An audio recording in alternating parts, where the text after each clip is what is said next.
संसार में हर कोई दुख दुविधा में फंसा हुआ है, कोई भी इस संसार के अंदर खुश नहीं है।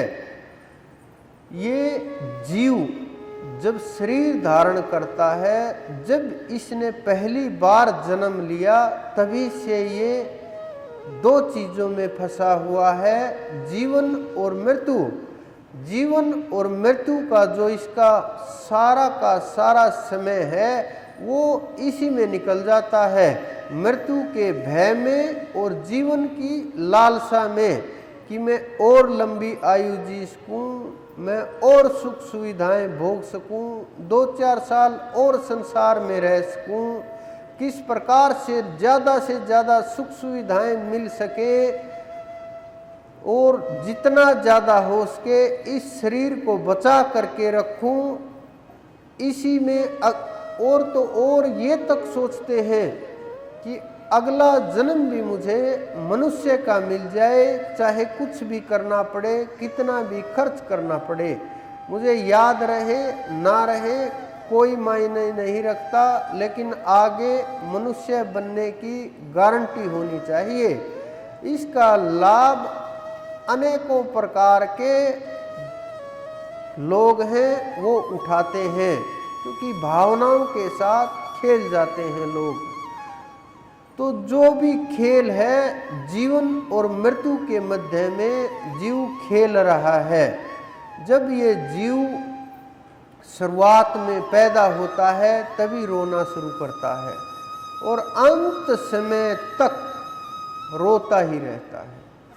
ये जीव जब शरीर धारण किया, जब वहाँ से नीचे आया, ये आत्मा जीव बन गई कि जीने लगी, तो जीव बनने के बाद ये आत्मा रोना शुरू हुई, यानी ये जीव रोना शुरू हुआ और तब से आज तक आगे भी रोता ही रहेगा। आपके मन में ये बात होगी कि हम तो नहीं रोते, हम तो खुश हैं, लेकिन आप लोग भी जीवन में अपने अंदर में हृदय में झांक करके जब देखोगे तो या तो आप अकेले बैठ करके रोते होगे, माँ के सामने रोते होगे, पिता के सामने रोते होगे, बंधु के सामने रोते होगे, परमात्मा के सामने रोते होगे, अपने प्रेमी के सामने रोए होगे, दुख में रोए होगे, किसी और कारण से रोए होगे, कारण चाहे जो भी हो, लेकिन मनुष्य कभी न कभी इसी प्रकार से इन्हीं झंझावातों में फंस करके अपने आप को भूल करके भ्रमवश बस दुख में दुखी होता रहता है। आज से नहीं, कलयुग से भी नहीं, द्वापर से नहीं, जब से ये सृष्टि चली है, चाहे सतयुग हो चाहे कलयुग हो, हर युग में इस प्रकार के दुख होते हैं और मानव इसी प्रकार से झेलता है। इसी कारण से हमारे संतों ने ये बोला है, इस संसार में कोई सुखी नहीं हो सकता, जितने भी हैं सब दुखी ही होते हैं और यह संसार दुख के अलावा, कष्ट के अलावा और कुछ भी नहीं है, भोग योनियां हैं। कुछ संतों ने कहा कि जो सिद्ध संत होते हैं वो बच्चे की तरह से होते हैं।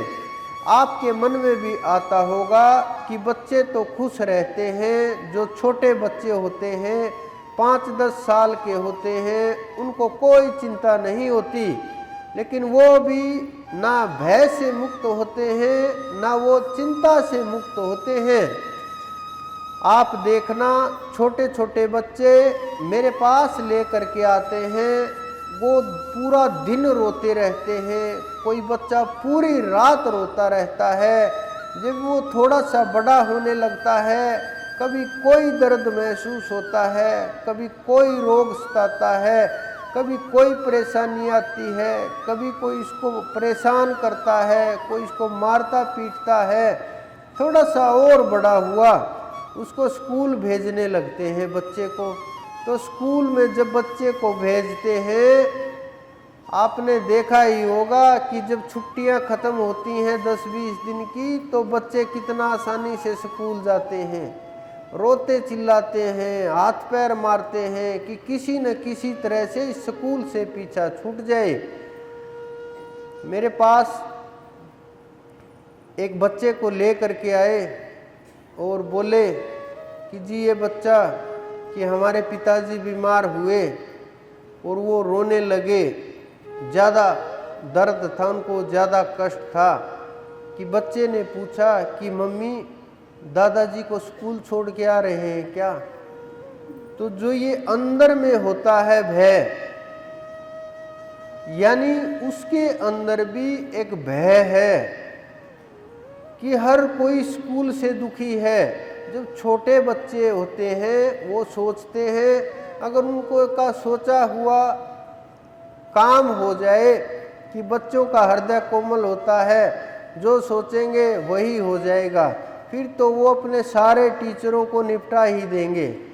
हर बच्चे यही सोचते हैं कि नहीं, आज टीचर नहीं आना चाहिए, बीमार हो जाना चाहिए, परेशान होना चाहिए, हमारी छुट्टी हो जाएगी। ये बचपन की चीज़ें हैं।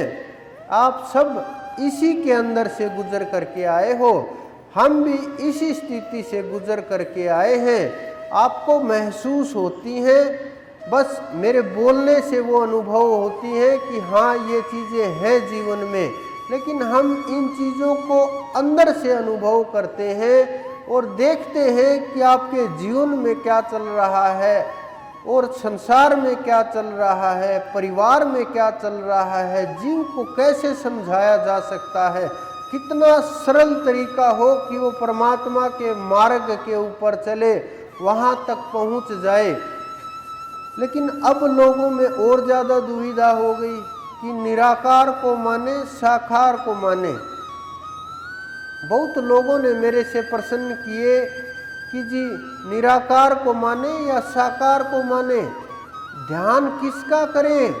जिन्होंने नाम नहीं लिया, जिन्होंने ध्यान करना शुरू नहीं किया, वो लोग इस प्रकार के प्रश्न करते हैं, इस प्रकार के सवाल उनके मन में उठते रहते हैं और तूफान मचा देते हैं कि गुरुजी कभी तो साकार का वर्णन करने लगते हैं, कभी तो कृष्ण जी का वर्णन करते हैं, कभी राम का करते हैं, कभी आत्मा का वर्णन करते हैं, कभी परमात्मा का वर्णन करते हैं। बड़ी दुविधा हो गई है तो कि कहाँ भागे और कैसे रुके। कुछ दिन जब राम के विषय के ऊपर बात होती है, जिन्हें नाम नहीं मिला वो राम का ध्यान करने लगते हैं कि शायद राम ही कुछ बड़ा हो और इनसे ही कुछ मिल जाए। अगली बार जब सत्संग होता है, सत्संग में कृष्ण की चर्चा हो जाती है, तो उसके विषय के ऊपर बोला जाता है, तो उन्हें ये लगता है कि नहीं, राम से बात नहीं बनेगी, मैं तो कृष्ण को याद करूँगा। फिर बैठ करके कृष्ण कृष्ण करने लगते हैं, फिर दोनों का काम शुरू हो जाता है, फिर वो हरे कृष्ण हरे राम करने लगते हैं। बड़ी दुविधा है जीवन में, एक जगह ठहराव नहीं, नाम में भी ठहराव नहीं है। बड़ी अजीब बात है कि मानव सोचता है कि नाम में भी ठहराव नहीं है, तो फिर ये सोचने लगते हैं। फिर कभी बात होने लगती है आत्म तत्व की, ब्रह्म तत्व की, उस परमात्मा की, तो वो पता चलता है उसका तो कोई रूप ही नहीं है, कोई स्वरूप ही नहीं है, वो तो अलग ही तत्व है। फिर उनको ये होता है कि अब किसको छोड़े किसको पकड़े। तो जिन्होंने नाम मिला हुआ है उनके लिए तो सब सरल है, उन्हें तो पता है कैसे क्या विधि है, कैसे करना है, कैसे चढ़ाई है, कहाँ रुकना है, कहाँ घाटी आएगी, कहाँ पहुँचना है, उन्हें तो पता है सब कुछ। लेकिन जिन्हें नहीं मिला उनके लिए बड़ी दुविधा है कि अब क्या करें, कैसे करें।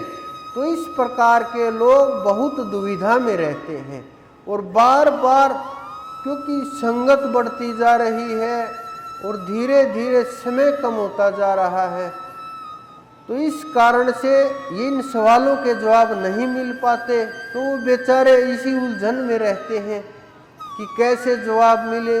और मैं जवाब दे भी देता हूँ तो बहुत बार मैंने पीछे जवाब दिए हैं, तो वो हो सकता उस समय ना आए हो, ये भी दुविधा है, क्योंकि हर रोज नए लोग आ रहे हैं। इस कारण से आप ये बात समझो कि ये शुरुआत साकार से हो करके और पूर्णता निराकार के ऊपर होगी। अगर कोई मात्र साकार में फंसा हुआ है और कोई मात्र निराकार में अटका हुआ है, उन्होंने उसको पूर्ण प्रकार से, पूरी तरह से हृदय में स्वीकार नहीं किया है। और जब तक उस परम तत्व को हृदय से स्वीकार नहीं करोगे तो वो बेचारे आधे अधूरे हैं, वो ना इधर के हैं ना उधर के हैं, उन्हें परेशानी ही रहेगी, क्योंकि उन्हें बहुत दुविधा है। वो अपने आप में तैयार भी नहीं है ये मानने के लिए। अगर आप जा करके किसी मंदिर में बोलो कि परमात्मा निराकार है, वहाँ बड़ी लड़ाई शुरू हो जाएगी। अगर आप किसी निराकारवादी के सामने बोलो कि परमात्मा तो साकार है, तुम गलत साबित कर रहे हो, वहाँ भी बड़ी दुविधा हो जाएगी। तो इस कारण से जो समर्थ होते हैं, जिन्हें परमात्मा गुरु के रूप में चुनता है, उन्हें दोनों तरह का ज्ञान करा करके भेजता है। वो बाह्य आडंबर से दूर हो करके आपको साधारण मनुष्य की तरह, आपके जैसे ही, आपके बीच में ही, आपकी तरह रहने वाले, आपकी तरह जीने वाले, कोई अलग से किसी प्रकार का दिखावा नहीं, कोई अलग से कुछ भी नहीं, वो आप सबके बीच में रहते हुए मिलेंगे। ये आप समझ लेना, ये बिल्कुल निश्चित लिखी हुई चीज़ें हैं, हमारे संतों के द्वारा बोली गई चीज़ें हैं, हमारे संतों के द्वारा ये निश्चित की गई चीज़ें हैं कि वो आपके बीच में ही रहेंगे। ये सब की सब चीज़ें निश्चित है और पता भी नहीं चलेगा क्या कर रहे हैं, क्या हो रहा है, क्या खुशी है, क्या प्राप्ति है, इन्हें क्या अनुभव है, कहाँ की स्थिति है, नहीं अनुभव हो पाएगा, क्योंकि वो अपनी स्थिति को प्रकट नहीं करते। वो जब चाहेंगे, जैसे चाहेंगे, वो तभी प्रकट करेंगे। जिसके सामने चाहेंगे उसी के सामने अपना राज, अपना भेद खोलेंगे। नहीं तो आप देखो, जितने हमारे संत महात्मा हुए, जाने के बाद सब प्रकट हैं। जब वो यहाँ रहते थे, आप लोगों की तरह से साधारण ही काम करते हुए दिखते थे, साधारण तरीके से ही रहते थे, साधारण जीवन जीते थे, साधारण तरीके से खान पान रहता था, सबके बीच में ऐसे ही सोते थे, सब प्रकार से ऐसे ही चल रहा था जीवन। पता भी नहीं होता था कि ये इतनी ऊंची श्रेणी के महात्मा हैं, इतनी उच्च कोटि के साधक हैं, संत हैं, पता भी नहीं चलता था। लेकिन समय के साथ साथ उनके शिष्यों ने उनकी पहचान करा दी।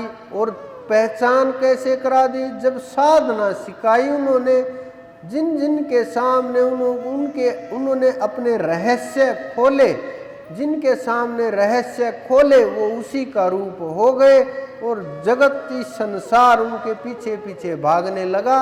वो इसी कारण से अपनी पहचान गुप्त रखते हैं, साधारण तरीके से जीवन में रहते हैं, ताकि जीव को पता ना चले, एहसास ना हो कि कोई दिव्य आत्माएं आसपास हैं, लेकिन एहसास हो जाता है, क्योंकि आत्मा से आत्मा का मिलन है और वाइब्रेशन के कारण से, एनर्जी के कारण से जहाँ भी जाओगे ना बताओगे तो भी कुछ न कुछ एहसास हो जाएगा।